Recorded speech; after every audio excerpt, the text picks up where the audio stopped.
here live in Cleveland. You're set to speak tomorrow night. And again, all I want to do is have a conversation. I can't have a conversation with you if we're both talking at the same time.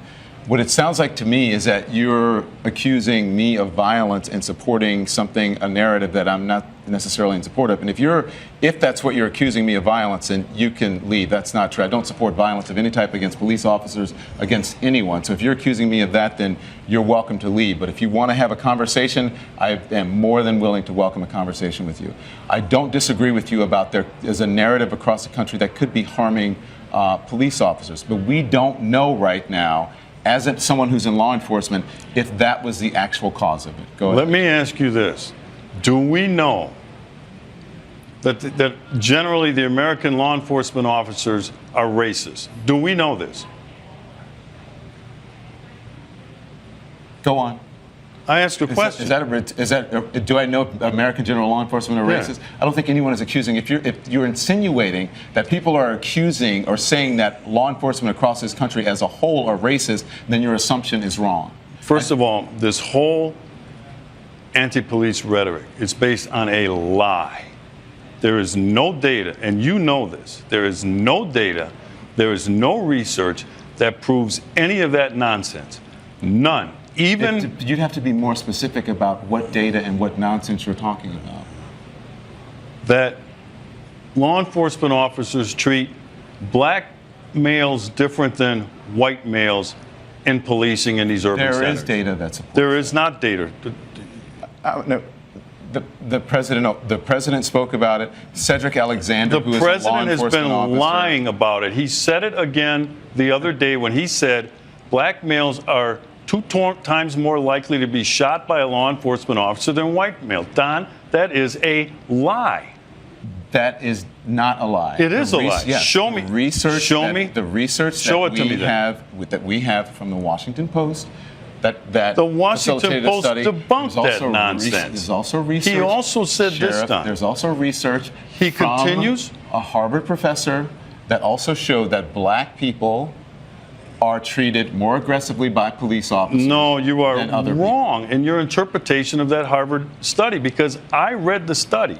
That's not what he said. He said he was surprised to find that in shootings of the most severe in shootings, that he found no evidence that there was a difference.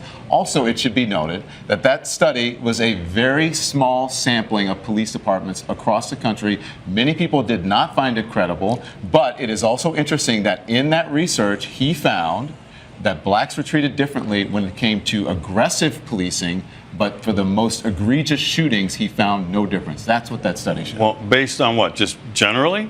Are we talking about high crime areas? Are we talking about police officers being under attack? Because let's go back to where this whole thing started in Ferguson, Missouri. The lie was hands up, don't shoot. Lumping a whole bunch of things into one. If we can do one specific That's thing where this whole phony movement started. It started out as hands up, don't shoot. You're talking about Black Lives Matter. Right. Okay. So if you want to, you would need to speak to someone who is a member of Black Lives Matter about whether they have perpetrated a fraud on the American people. That's up to Black Lives Matter. That's not me. I'm neither a member of Black Lives Matter, I'm neither a supporter or someone who doesn't support them. I simply report on Black Lives Matter. Do you condemn the anti-police rhetoric coming from this hateful ideology? As a journalist sitting here on television, I don't have to condemn anyone, anything. That is something that you should ask. Other people around the country, I condemn their jobs to condemn just that. Like I condemn the hateful ideology out of groups like the KKK. All right? I condemn it. There is no place in American discourse for that sort of vile, vitriolic hate coming out of this ideology. This has fueled and fanned the flames of this anger toward the American police officer. There's only one group in America, one time, that truly cares about the lives of black people in these urban ghettos. And it's the American police officer who goes down there on a daily basis, puts their life on the line to protect who? Black people. So when you say we just want to have a conversation, let's have a conversation about the black on black crime, which kills more black males, which is more of a threat to any black male in the United States than a law enforcement officer. Sheriff, yes, that's a different conversation.